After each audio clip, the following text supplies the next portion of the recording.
Hi,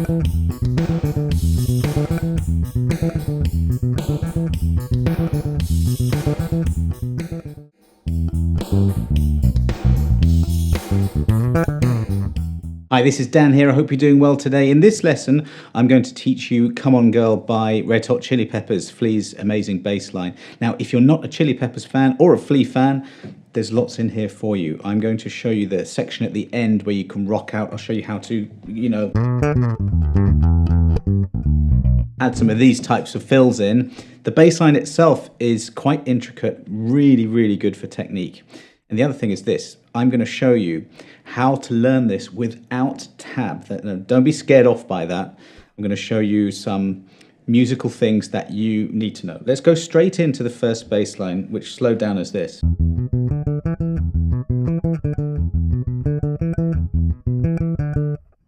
Like I say, there's no tab. If you really want to search for it, you'll find it on YouTube. But this is the kind of thing I want to show you. E, 7th fret, A string. This kind of thing should be simple. We have a root, 5, flat 7, octave. That's a really common bass pattern. These are all intervals and you absolutely must know them. That's all the notes we're using here. There are quite a few different ways that you can play this with your fretting hand. The way I'm doing it is this. I'm keeping my first finger barred on the 7th fret. So the fingertip is playing the E on the 7th fret. And this D that's on the 7th fret of the G string, I'm using the bottom part of that same finger to play it. It's all relentless 16th notes. So in terms of what you do with these two notes here, you can either use your third finger on its own, again barring, or third and fourth fingers.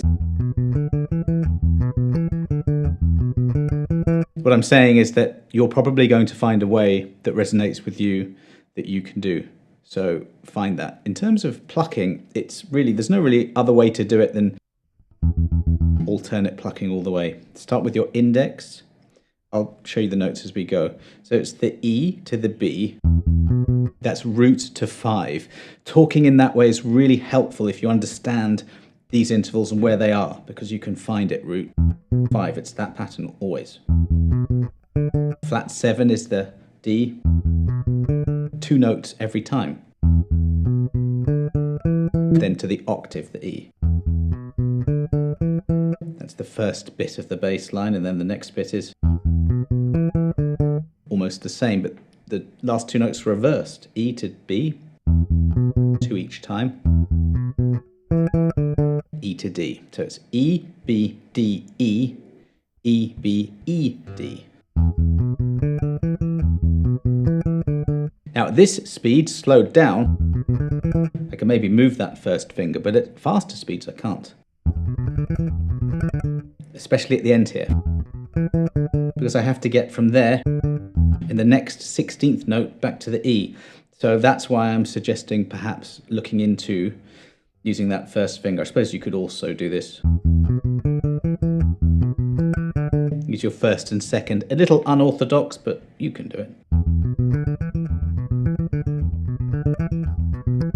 Index, middle, all the way. Now I'll show you how to practice this with a metronome.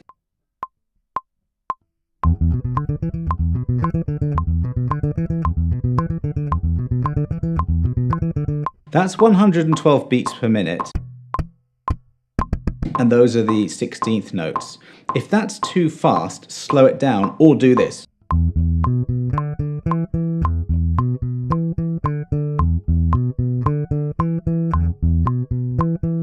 Just play it as 8th notes, just even at that speed, aiming to get everything even and in time, no spikes in volume.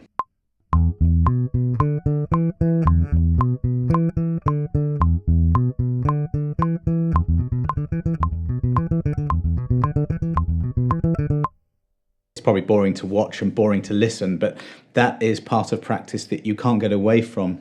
This thing of just sitting down and figuring it out, working on the technique and the timing. Notch the metronome down as far as you need to, 80 beats per minute, whatever you need to, because this is a relentless bass line and it's tricky, right? Now, the verse does a very simple chord progression. This is an E minor chord, and then the verse goes to the relative major. So E minor is this.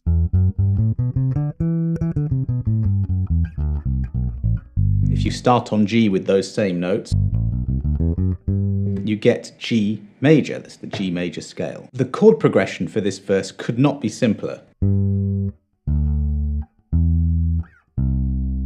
You might have heard that kind of thing before. It's a G to a D to an E to a C. Those are the root notes. It's actually like G major, D major, E minor to C. That's a 1-5-6-4 chord progression if you want to get technical about it.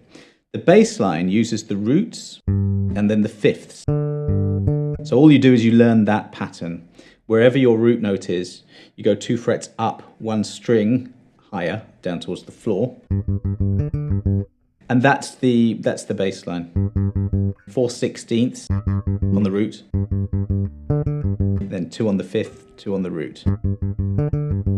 It really didn't take me long to figure this out. It might be a hard bass line to play, but to figure out it isn't, and that's why I want you to not use tab, to be able to get into this habit of listening to a song and figuring it out quickly. Slowly it's this. That's 2 beats. Then it goes to the D. Exactly the same. 2 frets higher to the E minor. We'll just play the same pattern. I'm going to play the C here. I'll just zero in on that section. So you've got the E to the B. Use fingers 1 to 3. This is frets 7 to 9 on the A and the D string. Now the C is on the 8th fret of the E string, and we can play the G on the 10th fret of the A string.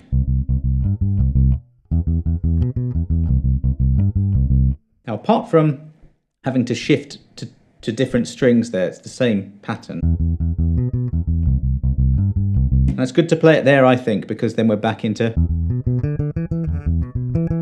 that bass line. So the whole thing is this.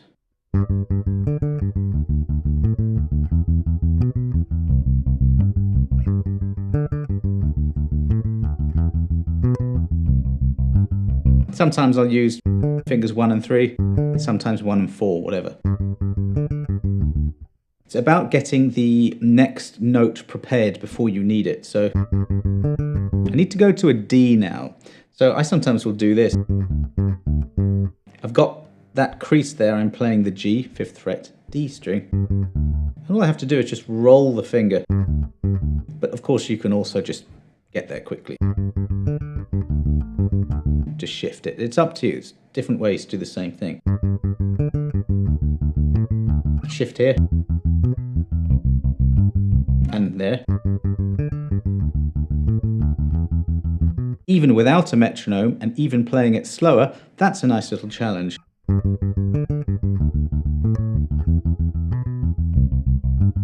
So that's the other bass line to learn, and then it does this.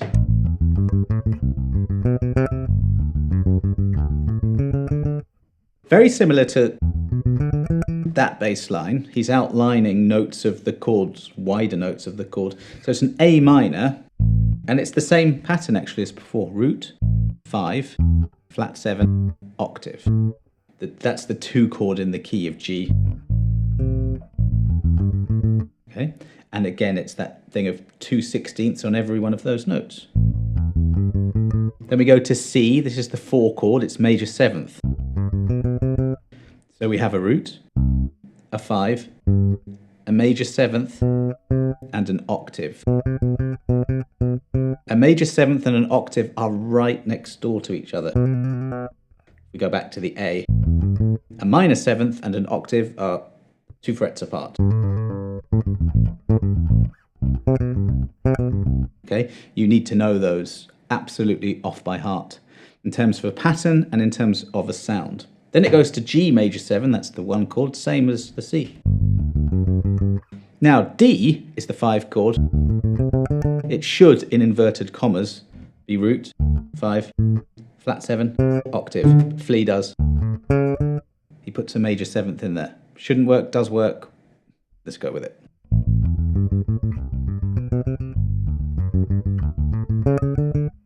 That's it. It does it twice.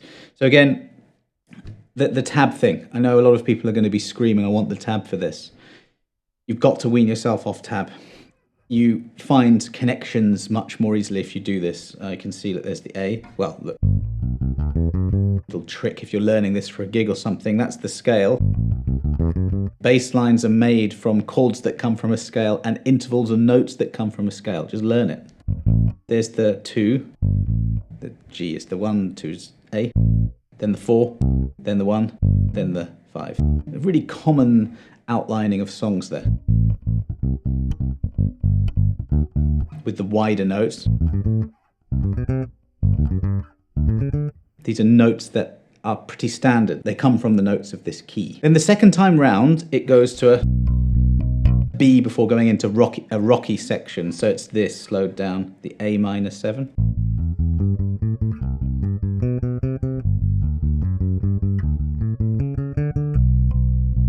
That's hard, that bit.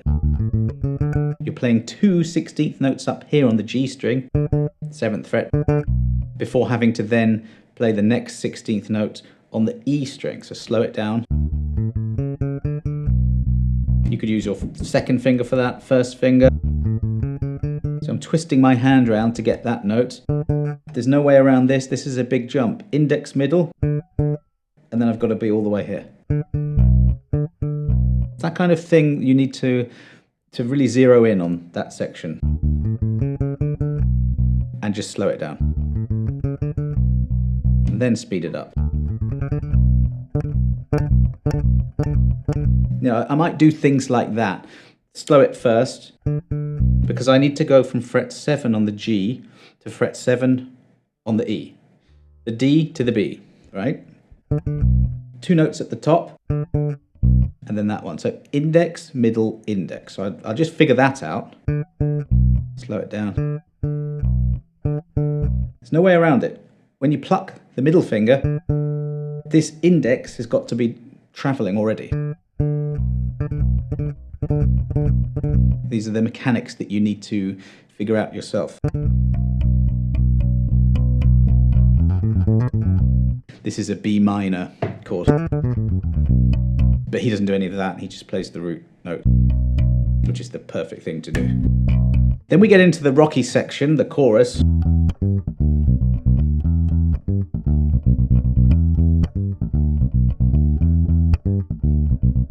You've got E to G. I can hear that's a minor third. Very, very common standard rock vocabulary. Very easy. E to the G on the 5th fret of the D string. Going down to the D on the the D, the 5th fret of the A string. Then the B on the 7th fret of the E string. Those are the 4 notes of this section. That's the first time round. 1, 2, 3, 4. The second time round's almost the same, apart from this bit. With drums, goes like this.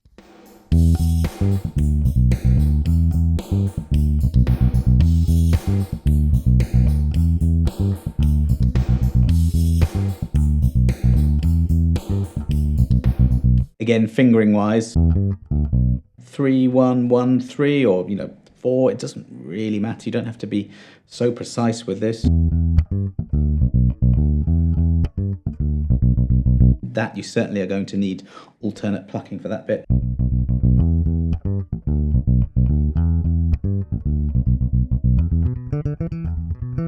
Then we're back into this, and that really is the entire song. Now, in terms of structure, I'm going to leave it to you to listen to the song and figure it out. It's quite simple. You'll hear it just does the same thing twice, and then at the end it just rocks out on this section, which I'll show you now. Just rocks out on that.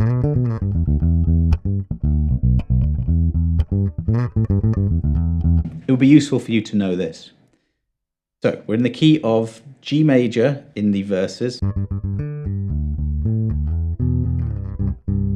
Very common. And then the outro and the chorus. We've got this rock riff in E minor. So that is all E minor pentatonic. And I'll just show you a couple of select things here. So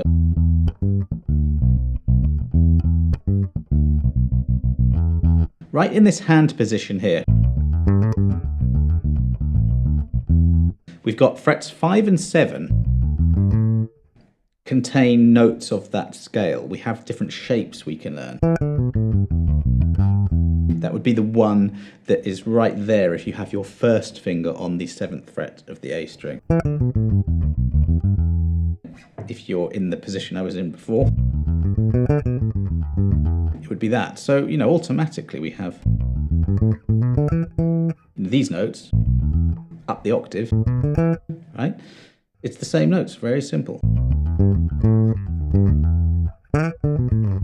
And if you add slides or hammer-ons or pull-offs, you know, all those kinds of things, to those notes, it just sounds awesome. So with the drum beat on,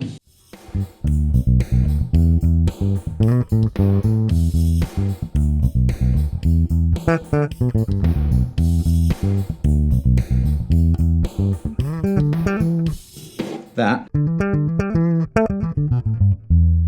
it's just a case of knowing the key you're in and knowing the patterns in different places. Ideally, like literally from there to there, and it repeats itself all over the place.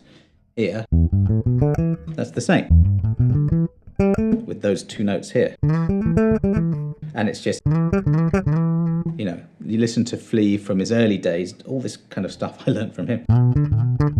Slide, bend, all these cool things. Technique-wise, if you listen to him, especially in those earlier days, it's quite ferocious finger style. A lot of hammer-ons and pull-offs. Those are expressive techniques that will take your scale and just bring it to life, really. So I have a drum beat that's 112 beats per minute, or the metronome.